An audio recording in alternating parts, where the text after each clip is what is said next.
realize how big this space is. Yeah, it's quite comfortable. Yeah.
Yeah, Ravinaka, and very good morning to you all. And as I do with my speeches all over Fiji, just like to acknowledge the landowners on whose land we gather here today. Sahabat turang sakatigoy sukanadangi, wasakana ngon turang na tibutongo I namuli saka wasakana turang na tu namuli.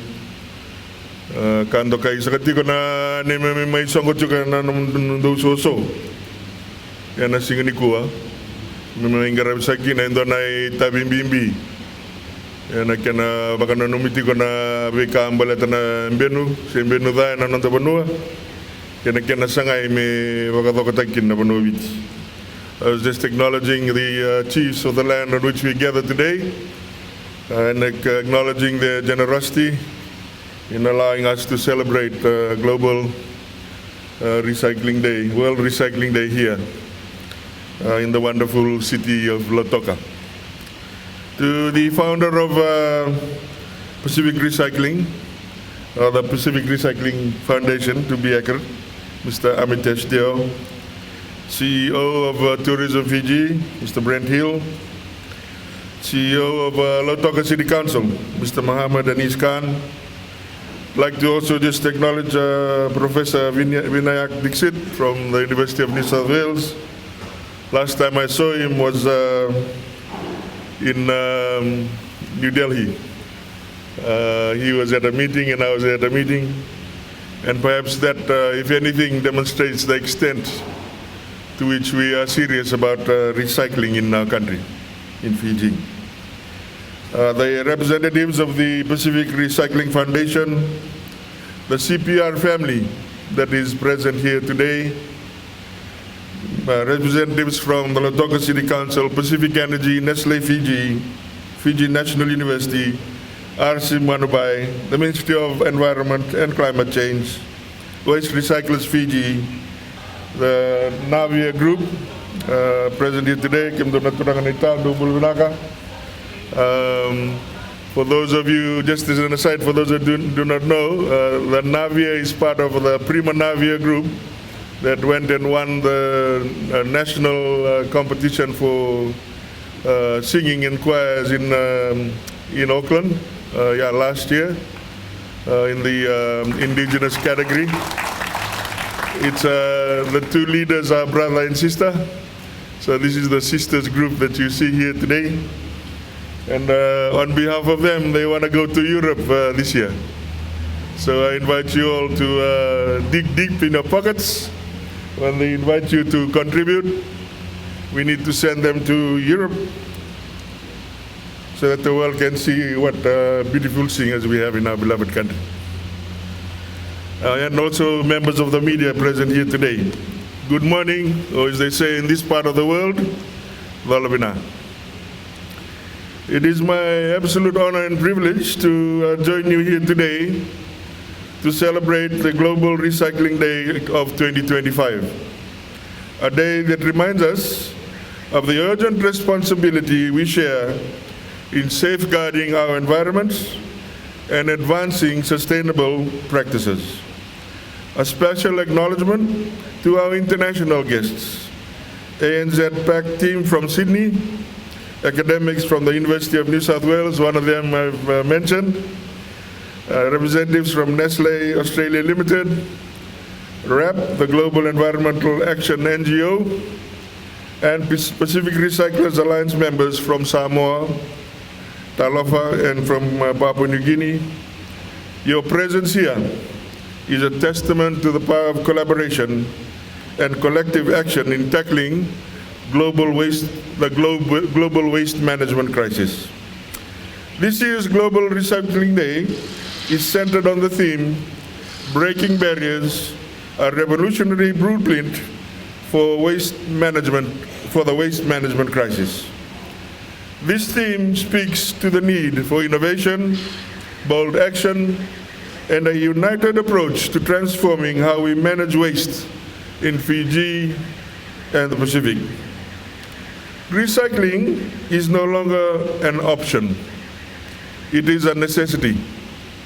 With increasing environmental challenges, urbanization, and the growing consumerism, we must ensure that sustainability is at the core of our national development agenda. Our communities, businesses, and policymakers must work together to empower the collection pillars of recycling, those individuals and organizations at the forefront of waste management. Just last Friday, we commemorated World Consumer Rights Day, where we highlighted consumerism, the evolving economy, and the need to take better care of our environment. We spoke about the changing landscape of economic growth, which must be coupled with environmental responsibility. Today, as we gather for Global Recycling Day, the link between the consumer behavior and waste management is clearer than ever. We cannot drive economic growth while ignoring the environmental consequences of our consumption patterns. Today marks another milestone as we officially launch the I Recycle program at Churchill Park. This initiative makes Churchill Park the first sports facility in Fiji and the region to implement a comprehensive sustainable waste management program. This is groundbreaking in achievement that sets a benchmark, hopefully, for all other sporting venues, public facilities, and business establishments across the country. I urge all sports organizations, public venues, and private sector partners to follow this example by integrating sustainable waste management practices into their operations.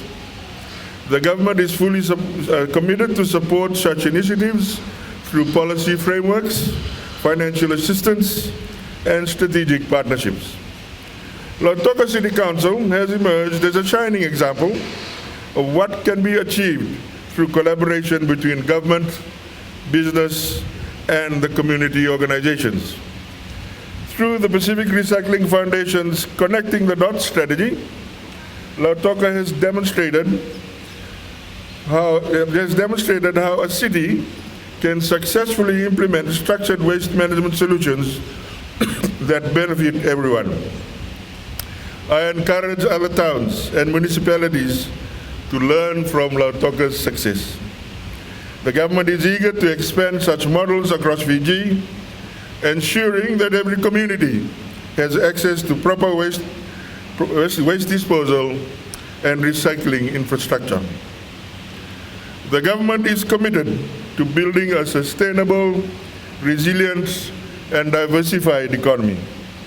By supporting recycling and environmental conservation, we have been actively working on strengthening waste management laws to encourage responsible disposal and recycling practices. The government is very serious about developing a thriving and sustainable economy underpinned by cyclic economic disciplines. We are expanding recycling centers, landfill management, and public waste disposal facilities. We are also implementing community programs to teach Fijians about the importance of waste segregation and sustainable living. These steps are essential in ensuring that our development is economically and environmentally sustainable. At the heart of the government's vision is a thriving country that aligns with circular economy core principles, as I have mentioned, of resource generation and waste reduction. By diversifying into renewable energy, sustainable agriculture, and eco-friendly industries, we are designing systems that minimize waste and prioritize long-term sustainability. We are supporting MSMEs and cooperatives by empowering innovation and turning waste into economic opportunities. We are improving the ease of doing business, streamlining regulatory processes to encourage more entrepreneurs to invest in sustainable business models.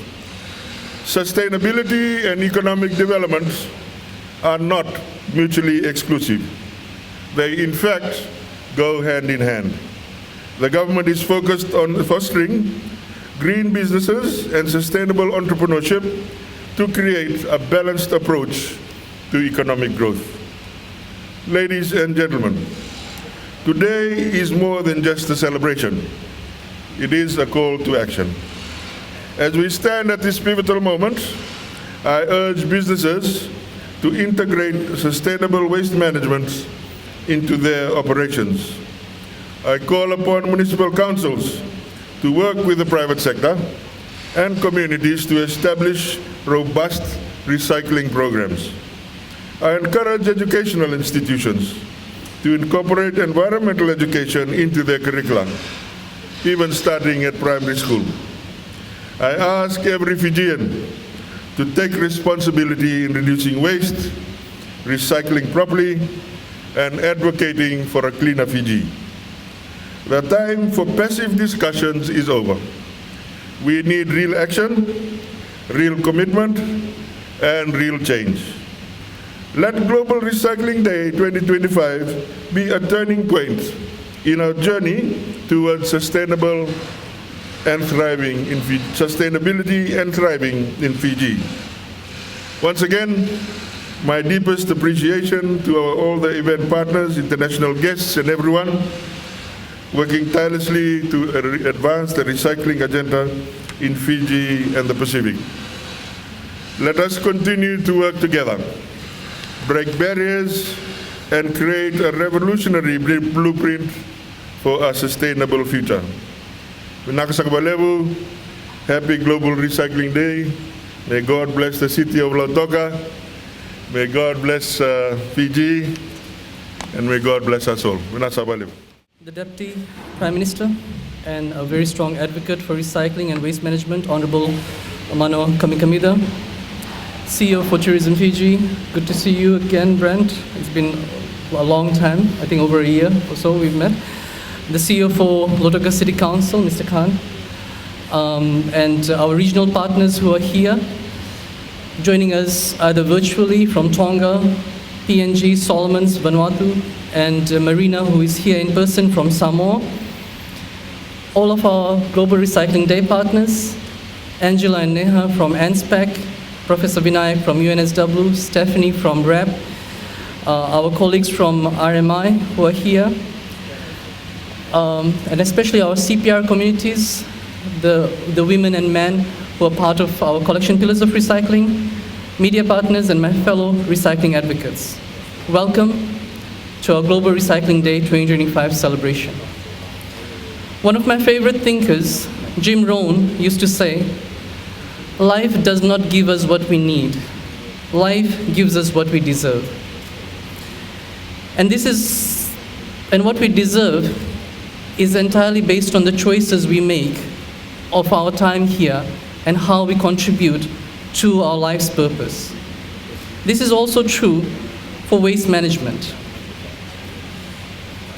As for a long time, the world has failed to recognize that we are treating our environment like an open dump site. And the work done by the grassroots organizations in the recycling space, including the work of our CPRs, have gone unrecognized. This might be one of the reasons why the world deserves to be in a global waste management crisis. In the Pacific, we are also disproportionately impacted by the improper disposal of waste by the rest of the world. But it is for us here in the Pacific to decide that we are advocates for climate justice and not victims of climate change. Our theme for this year's Global Recycling Day reflects a hope for a better tomorrow. A hope for a better tomorrow for our people, all living beings, and our environment. Breaking barriers, a revolutionary blueprint to deal with the waste management crisis, is a movement-building approach.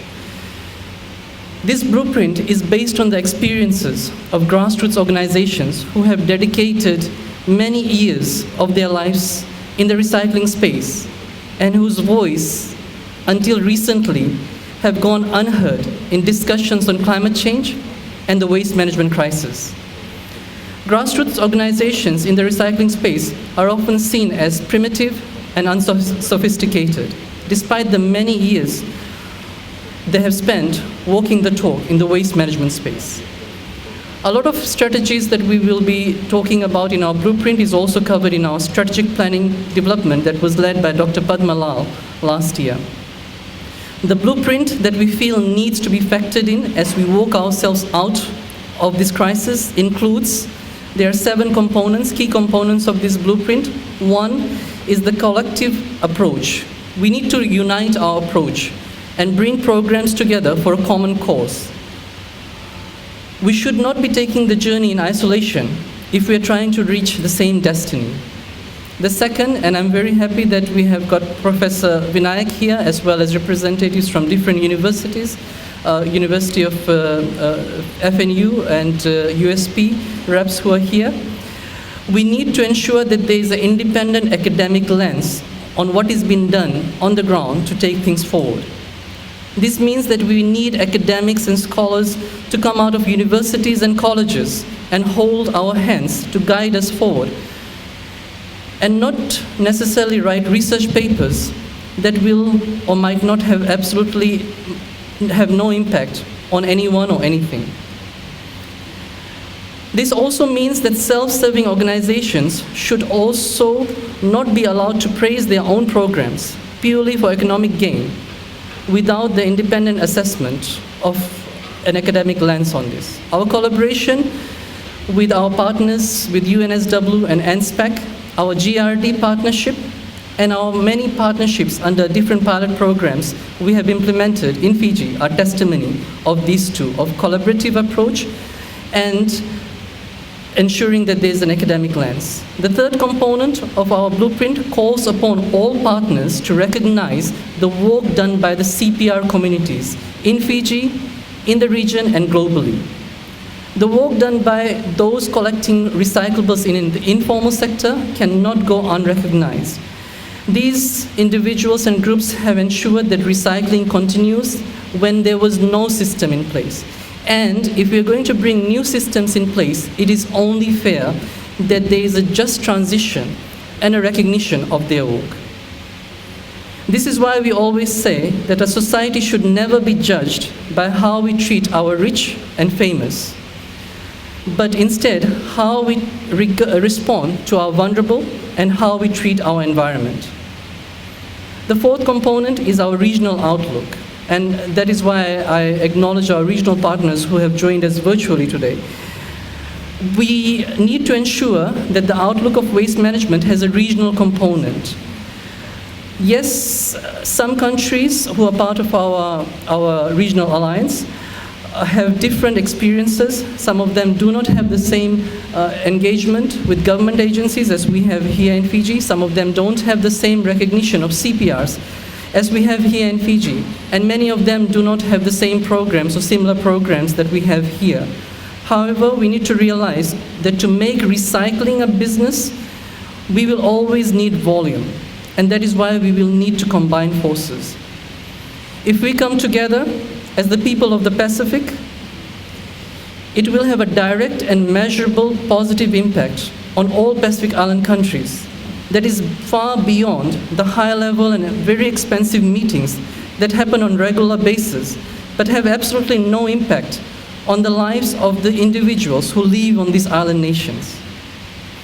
However, the regional approach should not be left in the hands of development partners, government agencies, and researchers alone. The grassroots organizations involved in recycling must be part of discussion and a solution, not as tokens, but as equal partners. The fourth part of our blueprint calls upon a robust recycling program that ensures that the journey for implementation starts with training. How do we change behavior and mindset? How do we educate our communities on not just how to recycle, but why should they recycle? It should eventuate into an implementation of collection, monitoring, evaluation, and product tracking. Yesterday we were talking about this, and a few weeks ago I was told that when I talk about this, it can never be applied in the Pacific because we are too simple. And I made this comment yesterday too. Do not confuse simplicity with being primitive. Yes, in Fiji, in the Pacific, we like things to be simple, but we do understand the mechanisms of things that needs to be put in place for a robust recycling system to take place. The second last component of our blueprint is advocacy, meaning that we will need to grow our movement through advocacy. Recently, we were invited to Rajasthan, India for a conference on knowledge sharing and recycling and waste management. During the planning meeting of this conference, we were told that there will be a lot of knowledge and information shared by the host country, India, and we have a lot to learn from, which was true.